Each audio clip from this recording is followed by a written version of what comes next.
Biryani drama की शुरुआत क्या जबरदस्त हुई थी, मतलब लग रहा था कि टोटल भौकाल, क्या जबरदस्त चीज है। लग रहा था कि चलो यार कुछ तो बहुत ही मजेदार चीज मिल गई है टाइम पास के लिए, देखते हैं इसको। एंटरटेनिंग है, इंटरेस्टिंग है, स्टार कास्ट भी बढ़िया है, एक्टिंग भी बढ़िया, डायरेक्शन भी बढ़िया। लेकिन मैं गलत थी मेरे बंधु, क्योंकि जिस दिन से निशा बीबी पहुंची थी मेहरान के गाँव, उसी दिन से ये ड्रामा बन गया था टट्टी, कम्प्लीटली टट्टी। हैटरनियन दूसरे मुल्क के ड्रामास को क्रिटिसाइज कर रही हो। तुमने अपने लैपटॉप धोने वाली गोपी बहू, मेकअप लगा के सोती हुई अनगिनत बहुएं नहीं देखी क्या? हाँ। नहीं भाई नहीं देखी, लेकिन जी माला माहित नहीं ते सांगा, ये तो मेरे को पहले से पता है ना। तो इसका ये मतलब थोड़ी ना है कि मैं क्रिटिसिज्म से बाज आ जाऊंगी, क्योंकि मैं ऑडियंस के तौर पे अपना रिएक्शन तो दे ही सकती हूँ। हाँ जी, तो जो निशा का कैरेक्टर है यार बिरयानी ड्रामे के अंदर, उससे मुझे मिलता है हेडेक, बहुत ही जबरदस्त वाला। मतलब इस छुहाड़ी ने यार इस ड्रामे के अंदर अपनी लाइफ में उखाड़ा क्या है जिसका इतना ज्यादा गुरूर है। हाँ मुझे पता है किसी के लुक्स पे बात नहीं करनी चाहिए, पता नहीं कौन सी प्रकार की शेमिंग हो जाती है, लेकिन तुम ड्रामा इंडस्ट्री में हो, ठीक है, जहाँ पे हुस्न और टैलेंट दोनों ही मैटर करता है। तो हम अगर टैलेंट की बात कर सकते हैं तो तुम्हारे हुस्न की बात काहे को नहीं करेंगे जी। और अगर हुस्न की बात करने से इतनी ही ज्यादा तकलीफ है, तो फिर जो लड़कियां ड्रामों में काम करती हैं वो अपनी चोंच, आंखें, नाक और यहाँ का फैट बर्न करना, वहाँ का फैट बर्न करना, यहाँ पे सिलिकॉन डलवाना, वहाँ पे सिलिकॉन डलवाना काहे को करती है? बल्कि तुम कांड करो ते चंगा और हम बात करें तो गंदा। वैसे हम इसमें रमशा खान की बात नहीं कर रहे हैं, हम उसके द्वारा निभाए गए कैरेक्टर अर्थात रोल की बात कर रहे हैं, जो है निशा का, जो अपने आप में ही यार फुल ऑन साइको कैरेक्टर है। मतलब बंदी के अंदर ऐसा क्या है जिसकी वजह से उसको घमंड होना चाहिए, वो भी इतना ज्यादा। ओके पढ़ाई करती है, लेकिन पढ़ाई तो यूनिवर्सिटी में करती है, राइट? और यूनिवर्सिटी में ऐसी पता नहीं कितनी हजारों लड़कियां होंगी जो पढ़ाई करती हैं, और स्कॉलरशिप मिला था मैडम को, स्कॉलरशिप मिला है। तो क्या इस ब्रह्मांड की या फिर अपने मुल्क की ये एक लौती खातून है जिसको स्कॉलरशिप मिला है? नहीं ना। तो चलो दोनों क्वालिटीज तो ऐसी कोई नहीं है जिसके लिए दिमाग इंसान का हमेशा सातवें आसमान पे रहे। घर का काम कोनो नहीं आता है बीबी जी को।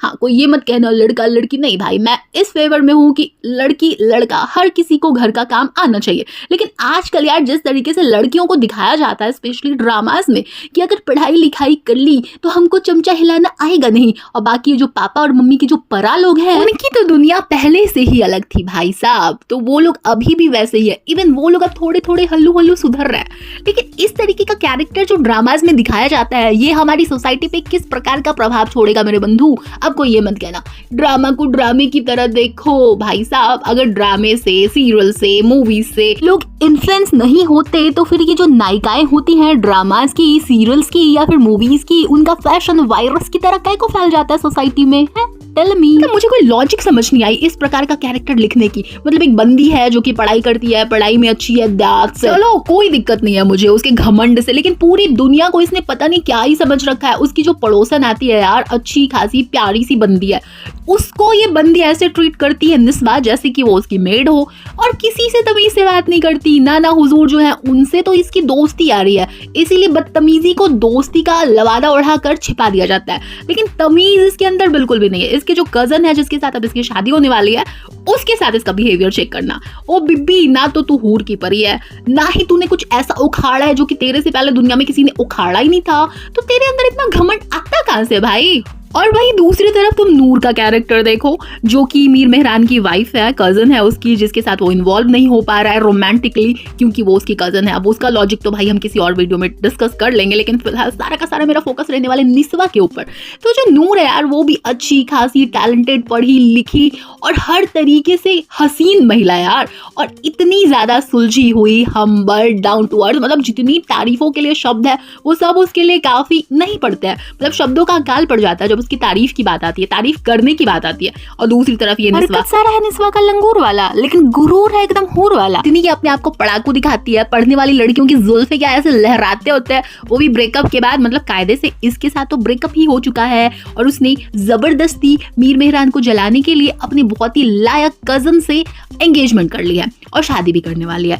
तो बहन जी आप मुझे ये बताएं, एक तो आप पढ़ाकू बनती हैं, आपको फैशन से कोई मतलब नहीं होता है, फिर आपका जो हेयर स्टाइल इन दिनों दिखाया जा रहा है इस ड्रामे के अंदर वो काई को दिखाया जा रहा है यार, इतना कोई शदीद वाला इरिटेटिंग हेयर स्टाइल है कि मैं क्या ही बोलूँ गाइस, क्या ही बोलूँ। या फिर दूसरा रीजन इसका ये भी हो सकता है मुझे ज़्यादा इरिटेटिंग लगने का, क्योंकि यार निशा जो है ना वो नाकाबिले बर्दाश्त है मेरे लिए, तो शायद उससे जुड़ी हुई हर चीज़ मेरे लिए नाकाबिले बर्दाश्त हो गई है।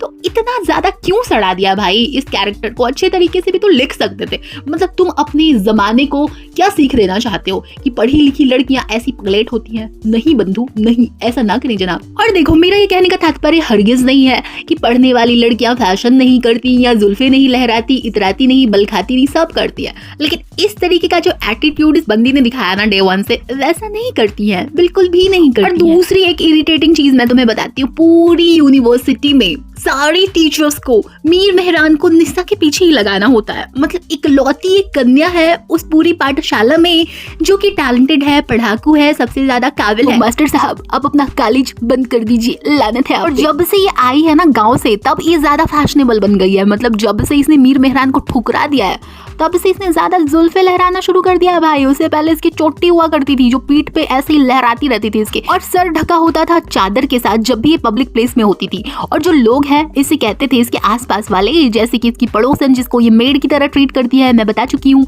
तो हमेशा कहती थी मुझे फैशन नहीं अच्छा लगता, मुझे नहीं अच्छा लगता। भाई तो अब कैसे अच्छा लगने लग गया? ब्रेकअप के बाद कौन सा क्रांतिकारी परिवर्तन हो गया तेरी जिंदगी में है? तुझे लटका के रखना है लौंडे को अपने पीछे और दिखाना है कि I am not interested at all baby. के सारे ओल्ड फैशन वाले निशा बीबी के पीछे ना अब तक 2 ही जिंदा लड़के पगलाए होंगे। एक तो इसका कजन जो कि ऑब्वियसली बचपन से ही पगलाया हुआ है, क्योंकि इन दोनों की शादी की बात ना बचपन में ही चली थी। मतलब तय तमन्ना कुछ नहीं हुआ था, बस बात चली थी। तो जो इसकी कजन की ख्वाबों की शहजादी बननी थी वो यही बन गई, तो उसका दिल फिर कहीं और लगा ही नहीं। और दूसरा मीर मेहरान जिसकी जिंदगी में हमेशा से कन्याओं का अकाल रहा है।